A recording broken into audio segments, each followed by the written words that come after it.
Guys আমার যতটুকু মনে আছে তো আমি রাতের বেলা অ্যাক্সিডেন্ট করে এখানে অজ্ঞান হয়ে গেছিলাম। আর আমার গাড়িটার একই অবস্থা, দরজা মরজা খুলে কি অবস্থা হয়ে গেল।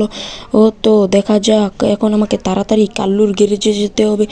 কাল্লু এখন এসেছে নাকি? মাত্র সকাল 6টা বাজে।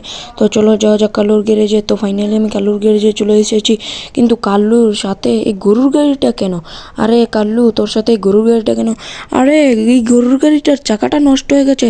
তো কী রে, তোর এই নতুন গাড়িটা ভেঙে গেল কিভাবে?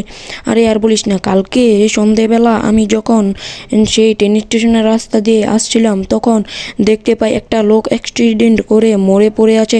তো আমি আবার একটা লোকের সাথে কথা বলে ওই লোকটার দিকে তাকিয়ে আছিলাম, তো দেখি লোকটা তো ওখানে ছিল না।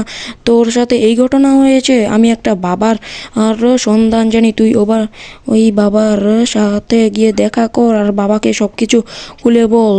তো বাবা তোকে একটা সলিউশন দিয়ে দেবে। আর বুঝতাকে তো তুই ওই বাবার কাছে যা, বাবা তোকে একটা সলিউশন দিয়ে দেবে। তোর বাইকটা আমি নিয়ে যাচ্ছি, চাবিটা লেগে আছে তো। আরে রাহুল, চাবিটা নিয়ে যা। হ্যাঁ হ্যাঁ, এই তো আমি বাইকে বসে পড়লাম। এখন আমাকে তাড়াতাড়ি সেই বাবার কাছে যেতে হবে। দেখি বাবাটা আমাকে কি সলিউশন দেয়। আর হোয়াটসঅ্যাপে ও আমাকে লোকেশনটা